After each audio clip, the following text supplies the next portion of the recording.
Very good afternoon, Madurai. Come on, I think you all can do better. You're hungry. I know I'm standing between you and lunch, but good afternoon. All right, now, we've had so many speakers who made my life and my panelists, my co-panelists' life much easier because everybody is covered away and taken away our thunder because there's nothing much that we are actually left with, right? Subha and Rekha? Okay, indeed a privilege, and I'm extremely delighted and very thankful to the team from ICT, ACT, especially Anbu sir and Shiv Kumar sir. And I owe it to NASSCOM for having given me this connect which I've had with the academia. Before I could begin on, we don't have a presentation because consciously we decided we aren't doing any presentation. But to me, when I connect with academia, I think one of the days before my retirement, I'm going to get back to academia from corporate. That's been a long-standing desire of mine. And the reason I say this is because there's so much that we can do as a community, as a state, or as a country, right? And it all begins at a unit level with each and every one of you in this room who can actually make the difference. So my very dear, academicians who are all here, I think much of what I'm going to speak to you in the next couple of minutes, and I'm conscious of time, is about how I view this topic called future of the workplace and specifically recruitment trends, which means how do we gear up in wake of the current recruitment trends. So I would like to talk to you from a policy maker perspective and from a practitioner's lens, right? So, there's nothing very different from the industry.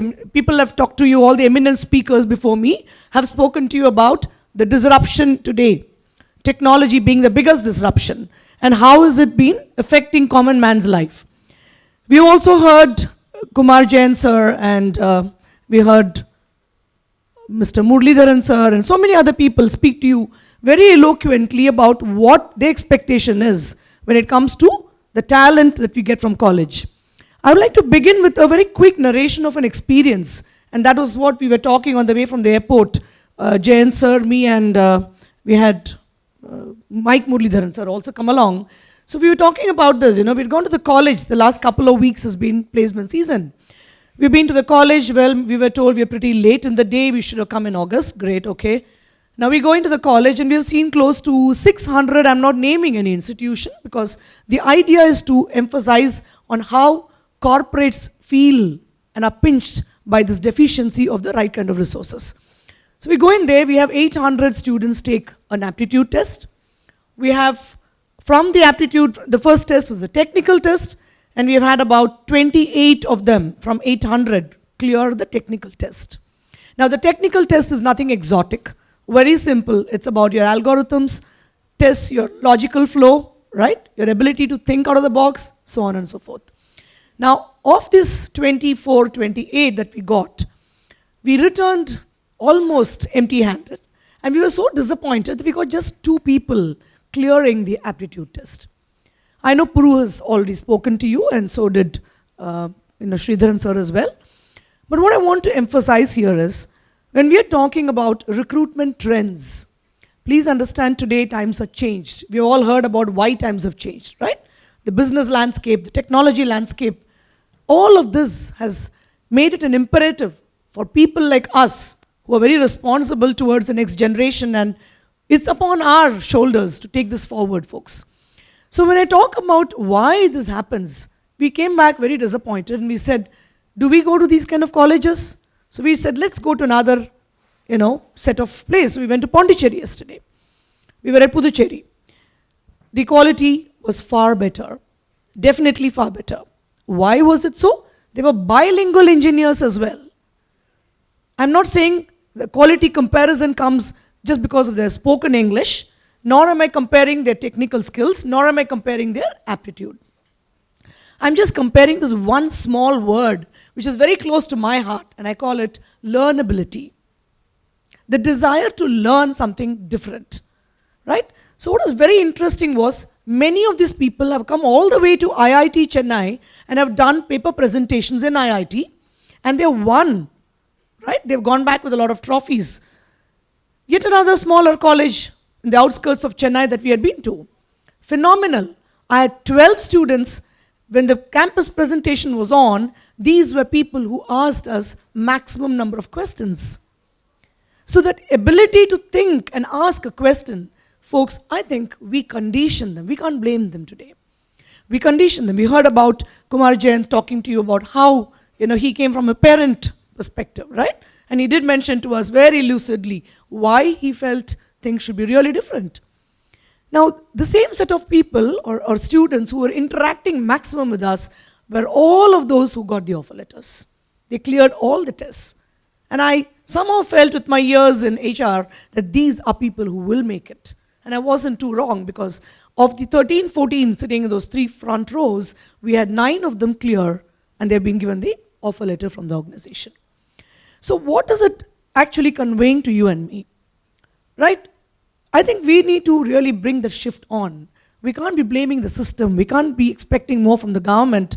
I was talking to Shiv Kumar sir just a few minutes back, because I happen to be very privileged to be part of the very first rollout of the Bridge Forum.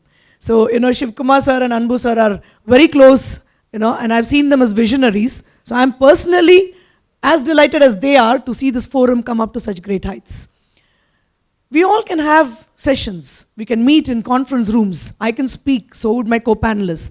But when we go back, if we lose steam, then we are not making any change to the society. So can we all wow when we go back now? Just take one message with you and say you will go back to your college administration and make the difference happen, right? We're talking about campus recruitment. Times have changed. While we're talking about industry trends, right? The topic is future of the workplace and industry trends. Industry trend today is shifting from corporate to schools. The canvas does not see colleges in the next 2-3 years from today. We do not see colleges as a place from where we want to hire and staff for our future needs. Simply because technology disruption needs people who are so nimble-footed and who are so agile. You heard these terminologies, nothing new. So what does that mean to all of us? In my organization, and I firmly believe in this, we have had these coder contests, we call them, Code Gladiators Pan-India. We did participate. The last year, we were very vehement when we said we do not want highly experienced people to go and participate in these contests. What we did was we picked up the cream de la cream from the campuses that we had hired last year. And we put them in the forefront and we said, go, explore, just go. We gave them a 1-month prep time to come out with whatever product they wanted to demonstrate and showcase as part of the innovation. They came back to us and we were very pleasantly surprised, but I shouldn't be saying surprised, we were delighted that this set of people, freshers, were awarded the best coders in India. In India. And this came out of 469 coders participating in that category. And it had people with experience and seasoning of 10 years and more. So why was it that this bunch of freshers with just about a year's experience could crack and do it when so many others who are joining in new from college are able to do it? Calls for reflection, right? So my very dear friends, when we're talking about recruitment trends, please understand why we need to recruit different kinds of people. Today when I look at organization, from an organization perspective, I like to speak to you. Gone are the days when we say, you're going to be on a bell curve, you have an appraisal system. Companies are doing away with the bell curve. So are we. We are experimenting with it this year, 2017. So what we started doing is project-based appraisals is going to be the order of the day, which means I am not going to give you your feedback on how you are. I'm not going to dissect you as a personality. I'm not going to cut you to pieces and give you such a negative feedback that you go back feeling miserable at the end of the year, right? What we've decided is, we said we will do project-based appraisals with a client giving feedback about every single member in the team. Now, what does that mean to you and me? That simply means people who are joining the organization should be so very flexible to understand client needs, should be so very agile to work on client requirements. They should be able to think out of the box. These are good to hear, nice to feel and know English. But what are we doing about it, right? Companies, corporates like us, we do innovation contests inside the organization and outside the organization. So when we do it inside the organization, we expect them to come up with something very innovative. But those poor kids can't, just because they're conditioned not to think out of the box. So folks, innovation, the spirit of innovation comes only when you give them smaller projects. And for some time, can we relook at the way we are rewarding these people? Does everything has to be rewarded? Right?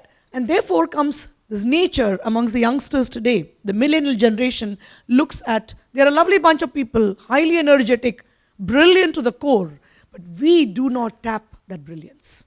And that's the stance I would like to take. Right? So what happens is they look at instant gratification. Everything done, get me a reward right now. If you don't get me a reward or an award, if it doesn't translate to the rupee and a pie, then I'm looking for another organization. People at that layer, especially, I'm not even going to say Gen Z, I'm going to call them the millennial generation. They feel that if they're not rewarded immediately, they're not part of the mainstream. Right? So the ability to collaborate and work comes with more of team spirit. So can you help us bring that out while they're in the college? Rather than giving them individual accolades, can we look at group accolades? Can we look at real life scenarios being given to these students? They come up with some solutions, right? However it is, I think if you connect with corporates like us, because we do participate with many colleges where our technical people go by and sort of run them through case studies.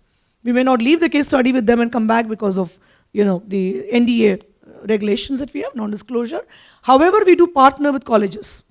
So I'm saying avenues are plenty. So how we develop them is something we expect you to start off, because today times have changed and we want to look at schools.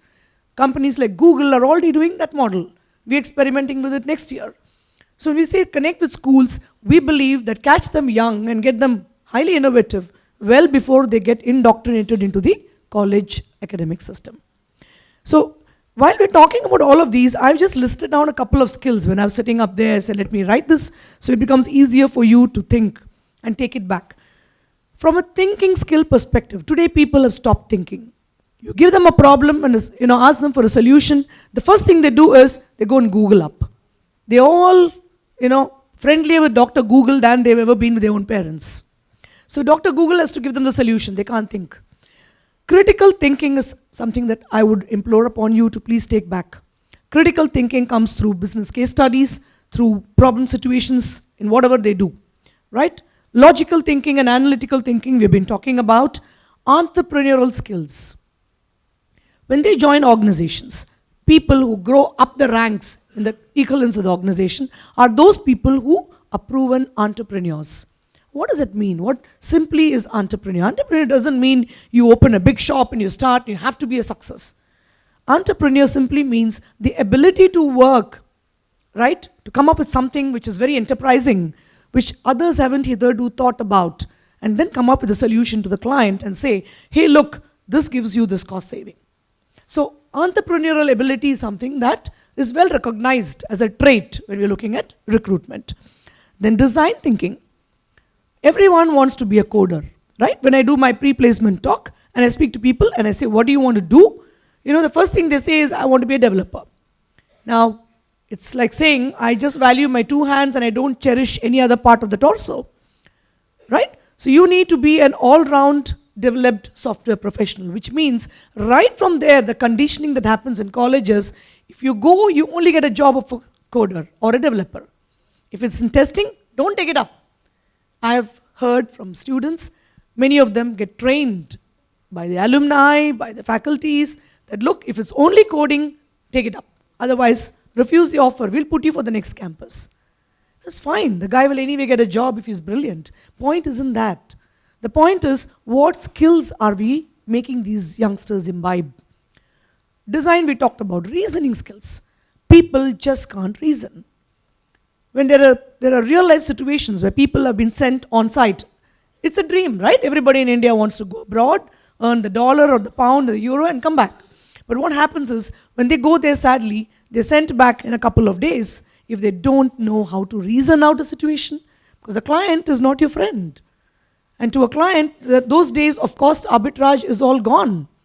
Today the client looks at, if I were to paraphrase it for you all, it would be a little humorous, he wants a Mother Teresa, a Sylvester Stallone, and, talk of Jennifer Lopez in one, all rolled into one.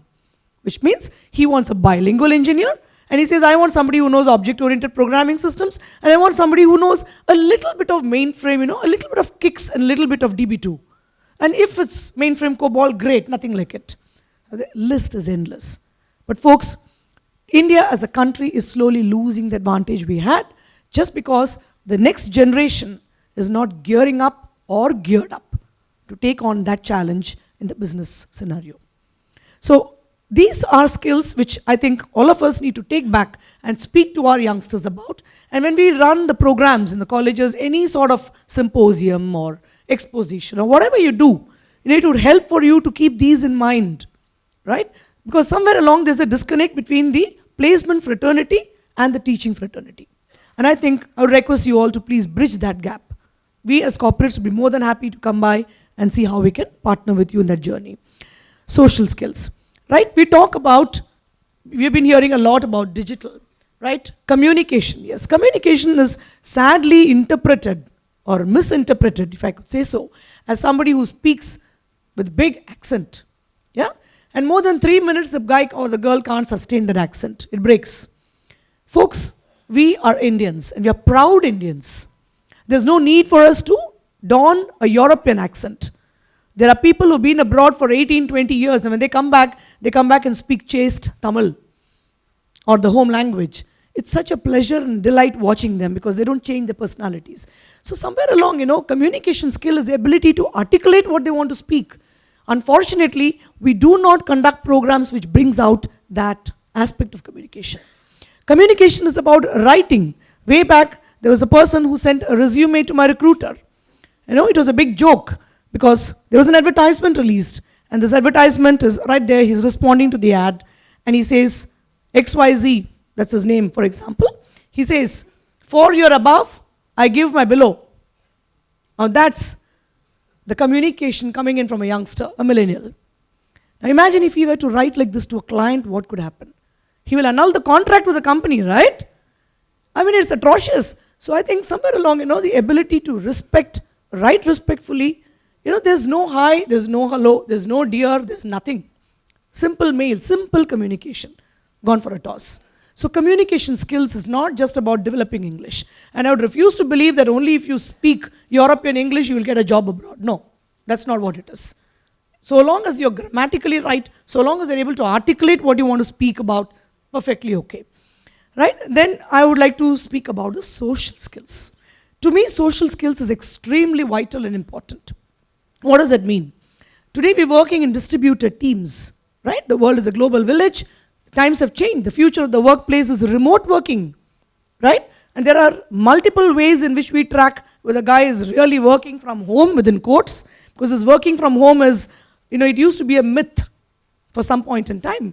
Because people say work at home, they get their work at home allowance, and they're happily sitting in the movie theater and watching a movie. Call them, the guy comes out and says, sorry, I can't log on right now, I'm in a theater. Now that's not working from home. I think that sense of discipline should come in. Now there are two categories of millennials that I have seen in my last 2.5 decades in HR. The one set of people are the go-getters that Sridhar sir was speaking to you about. Passionate. They don't see the clock and work. They just come to you and say, here is my proposal for a solution. Do you think this will fly? And they don't wait to be called. They grab accountability and they grab the opportunity.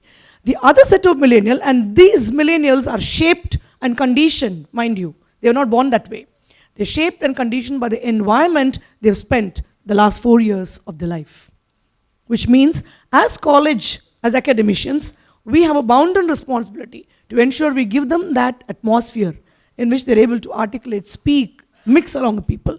When we ask them to sit next to each other and work on the table, either they're busy with their WhatsApp or they work on the computer and they're off. Right? So social skills, sadly lacking. They just don't know how to mix with people, how do you get along with people. You today work with, we get to work with diverse workforces. We are people of all nationalities. Some things in our country are okay and done and acceptable, but they're not acceptable outside India. Right? For example, the first thing that two Indians do when they meet each other, what do? What is your salary? Right? And then they'll say, are you married? Is your wife working? What's her salary? Right? You go abroad and try doing it, you get jailed. You go behind bars. So ability to connect, because at corporate, there's only this much that somebody can do We can't undo what the person has learned all the 20 years. Right? So as I have been a recruiter at some point in my life, and as a recruiter, when we hire for attitude, and we train for skill. We do not hire for the skill. So what's very important to us, especially when we're talking about the future workplace, we just discussed this. We look at people who are flexible, who can actually handle ambiguity with their own creative thinking. From a technology and from a domain perspective, today we have different work streams in organizations. Gone are the days when you're looking only at coders or only at people who are technical wizards. Today you're talking about people who are techno-commercial, which means they should be, some of them have that innate ability to come out with marketing, right? Give them something small. We have had, I heard Sridhar talk to you about movie creation, right? So we give those opportunities. We work with communities. We've experimented it and it works wonders. So we have communities. We have a music community, and the reason we do that is very simply, people who come out of colleges should not feel very stifled in a work environment. So we allow them. We have our own internal Facebook, which is called People Tree, and People Tree brings them closer, shrinking boundaries of projects and accounts. So they come together and they participate, and we work with all of those inter-corporate fests we send these people to. But that's where the problem is. They are wonderful working alone.